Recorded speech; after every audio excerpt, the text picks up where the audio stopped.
안녕하세요. 오늘은 드디어 부활 시기의 완성인 성령 강림 대축일입니다.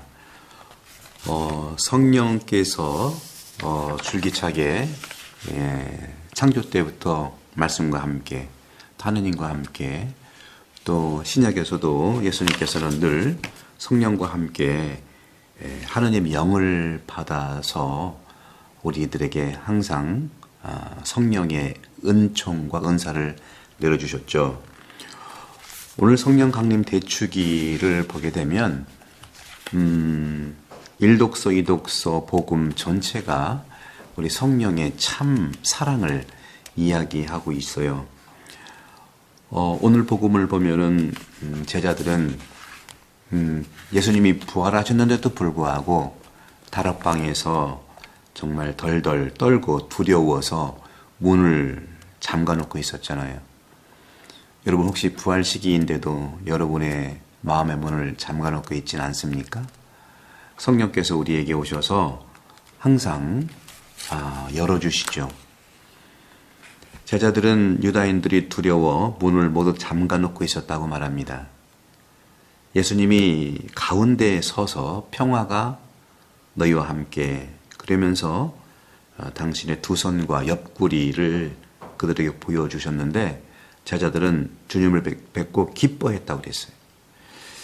사실 하느님의 영을 받은 오늘 성령 강림 대축일 바로 스스로 그 제자들은 예수 그리스도께서 바로 우리의 구세주시고 우리의 구원자시라는, 그래서 십자가에서 돌아가시고 부활하셨다는 것을 선포한 날이 바로 성령 강림 대축일이에요. 그런 점에서 이 제자들은 항상 예수님께서 그 전부터 성령 안에서 제자들에게 늘 말씀하셨거든요. 하느님의 영을 받아서 바로 하느님의 마음과 하나가 된 사건이 바로 성령 강림 대축일입니다. 하느님 영을 받아서 하느님의 마음과 하나가 됐다고 하는 것 자체가 놀라운 일일 뿐만 아니라 이러한 일치의 성령 안에서 하느님의 뜻을 예수 그리스도의 십자가와 부활이라고 하는 커다란 사랑의 선포를 스스로 제자들은 오늘 만민들에게 두려움을 이겨내고 선포한 날이기 때문에 성령 강림이 바로 교회의 창립날이라고 말씀하고 있는 것이죠. 이렇게 하나님의 영을 받아서 하나님 마음과 하나가 되게 됐는데 그러자 놀라운 일들이 일어나는 것입니다. 그 놀라운 일이라는 것은 오늘 제1독서, 2독서에 나오는데 얼마나 놀라운 일이냐면은 창세기 11장에 바벨탑 사건과 대조하면은 분명하게 나타납니다. 바벨탑은 어떤 사건입니까? 이스라엘 백성들이 하느님께 다가가기 위해서 바벨탑을 세웠어요. 보이는 탑이죠. 그러면서 서로 하느님을 향해 간다고 하면서도 서로 일치하지 않았어요. 그러자 말이 달라졌잖아요.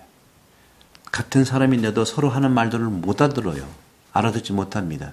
바로 여러 가지의 말로 한 사람인데 한 민족인데 여러 가지 말로 알아듣지 못하는 거예요. 이게 바로 분열이라고 하는 거예요.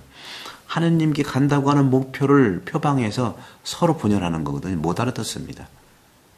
성령 강림 대축일은 반대예요. 성령께서 내려주시면서 우리들에게 서로 다른 언어를 말하는 사람들이 서로 알아듣게 했거든요.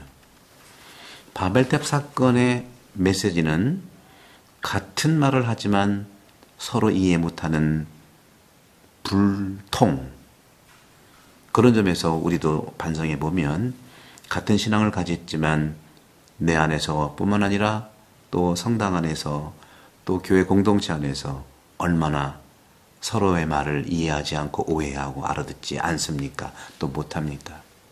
부부지간에서도 오랫동안 살았는데도 아 하면 알아들을 텐데 못 알아듣고 지적하고 판단하고 심판까지 하는 경우가 많죠. 세상은 어떻습니까?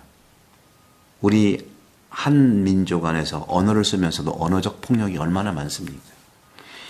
그런 점에서 이 바벨탑 사건이라고 하는 것은 바로 성령 강림을 통해서 완전히 전복되고 전위되는 것이죠.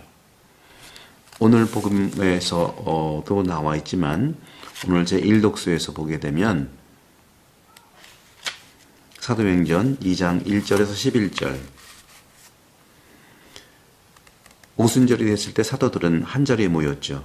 하늘에서 거센 바람이 부는 듯한 소리가 나더니 그들이 앉아있는 온 집안을 가득 채웠다. 그리고 불꽃 모양의 혀들이 나타나 갈라지면서 사람 위에 내려앉았다. 그러자 그들은 모두 성령으로 가득 차 성령께서 표현의 능력을 주시는 대로 다른 언어들로 말하기 시작하였다. 예루살렘에는 세계 모든 나라에서 온 독실한 유다인들이 살고 있는데 그 말소리가 나자 무리를 지어 몰려왔다. 제자들이 말하는 것을 저마다 자기 지방말로 듣고 어리둥절해 하였다. 놀라워하고 신기하며 말했다. 지금 말하고 있는 저들은 모두 갈릴레아 사람들이 아닌가? 그런데 우리가 저마다 자기가 태어난 지방말로 듣고 있으니 어찌된 일인가? 소통입니다. 우리나라 말로 소통은 생명이죠. 그러면서 쭉 여러 나라에서 온 사람들을 얘기하죠. 또 거기에 머무는 로마인, 유다인과 유대교로 개종한 이들, 크레타 사람과 아라비아 사람인 우리가 저들이 하느님의 위협을 말하는 것을 저마다 자기 언어로 듣고 있지 않은가? 소통은 성령이고 불통은 악령입니다. 그런 점에서 오늘 제2독서도 고린도전서 12장이 나와 있죠. 성령에 힘입지 않고서는 아무도 예수님은 주님이시다 할 수가 없다. 은사는 여러 가지지만 성령은 같은 성령이십니다. 직분은 여러 가지지만 주님은 같은 주님이십니다. 몸은 하나이지만 많은 지체를 가지고 있고 몸의 지체는 많지만 모두 한 몸인 것처럼 그리스도께서도 그러하십니다. 한 성령을 받았다.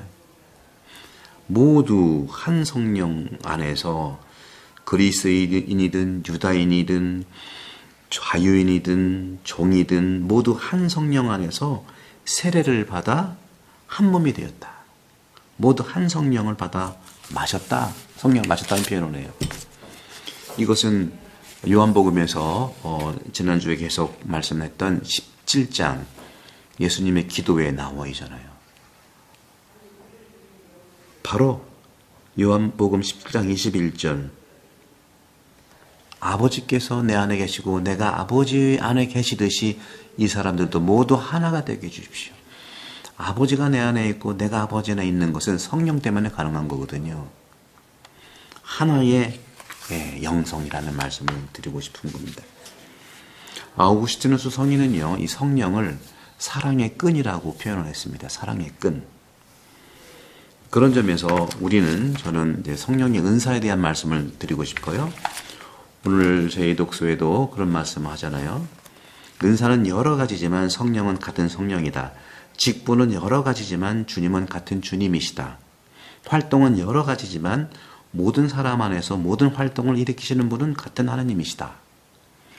이게 이제 중요한 7절에 고린도전서 12장 7절에 하느님께서 각 사람에게 공동선을 위하여 성령을 드러내 보여주십니다. 그렇습니다. 은사는요, 개인적인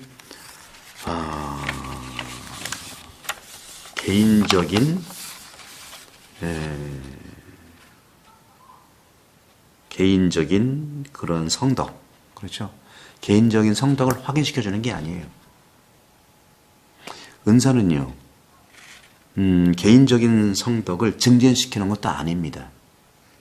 개인적인 성덕과 개인적인 성덕의 증진을 시켜주는 그 은사가 아니고, 은사는 분명히 오늘 말씀드린 것처럼 신앙 공동체 성장을 위해서 바로 우리가 은사를 받는 것이고 하느님의 선물이라는 것이죠. 하느님의 선물이 은사는 신앙 공동체를 성장하기 위한 하느님의 선물이라는 것이죠.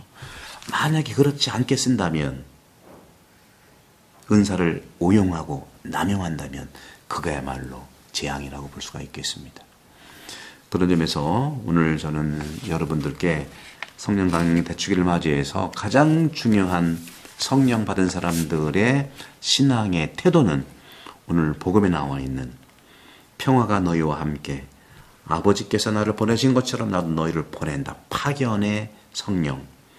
그리고 그들에게 숨을 불어넣으시면서 말씀하셨어요. 성령을 받아라. 성령 받은 사람들은요, 이 부분 오늘 복음의 20장 28절에 하신 이 삶을 사는 것이죠. 너희가 누구의 죄든지 용서해주면 그 용서를 받을 것이고 그대로 두면 그대로 남아있을 것이다.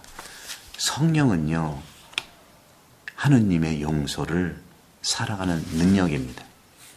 용서야말로 성령의 가장 선물 중에 선물이라는 사실을 말씀드리면서 성령 강림 대축일을 맞이해서 저도 이제 흰 수단으로 받고 입었고요. 이제 성령 강림 대축일 내일부터는 연중 시기가 시작되는데, 연중 시기에는 내일은 이제 교회 어머니 복되신 동정 마리아 기념일이죠. 교회 어머니. 그래서 그 다음 주부터, 그 다음 날부터는 마르코 복음인데, 마르코 복음에 주님을 만납시다. 구독 선교 성령 강림 대축일을 맞이해서 많이 좀 선포해 주세요. 성부와 성자와 성령께서는 여러분 모두로 강복합니다. 감사합니다.